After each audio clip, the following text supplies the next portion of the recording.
Motion brings life to your 3D project, whether you want to create a video or an interactive 3D experience. Making objects, materials, and lights move over time is called animating. For simple models, that's all you'll need to think about. But when models get complex, you have to prepare them for animation. That's what we call rigging. Animating in 3 dimensions is no different from animating in 2 dimensions. You just make properties of an object move over time. 3D applications that let you animate have a timeline that allows you to play back or slide through the duration of your animated sequence. Any property of an object can be changed at any point along the timeline. A value change at a specific time point is called a keyframe, and your object moves because it interpolates between these keyframes when animation is played. For example, to make your object spin 360 degrees, you create a keyframe with a rotation at 0 degrees at the start of your timeline. Then, you move to the end of your timeline and set a keyframe with a rotation at 360 degrees. When the animation plays, it rotates from 0 to 360 degrees while time advances.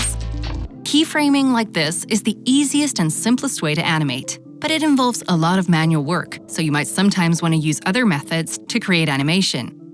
It's also not always easy to create realistic, believable motion.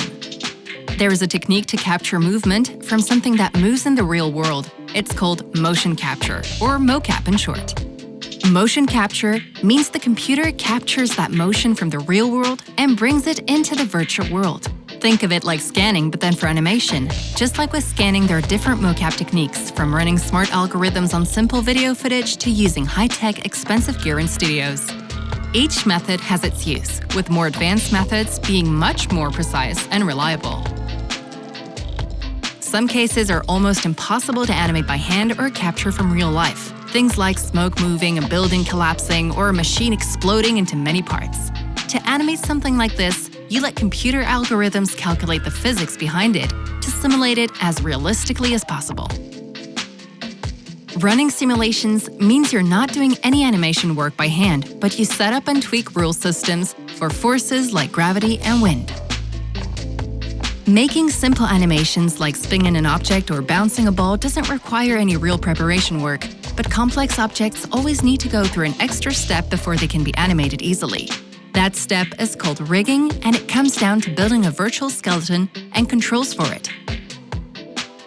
There are 3 main reasons to build a rig for your 3D model. First, your object could be very complex and consist of many parts, so much that it becomes impossible to handle each part individually. Think of a clock. Moving 1 gear at a time would be tedious, but a rig simplifies this and lets you control many parts at once. Second, with a rig, you can deform a 3D model when animating. Think of it like bones with tissue and muscle around it.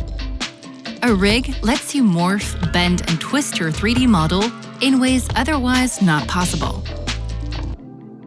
Third, rigging lets you do movements that would be very hard otherwise. For example, keeping a hand in place while the body moves around is hard to do, but having a rig means your computer can help calculate solutions for these tough cases. Think of it like moving an action figure's limbs one by one compared to moving a puppet with strings. Having a rig for your model makes things much easier and faster to animate. Some applications offer services that can help you get started quickly with character animation and rigging. They provide a library of high-quality animations and rigged characters that you can import and adjust to your liking.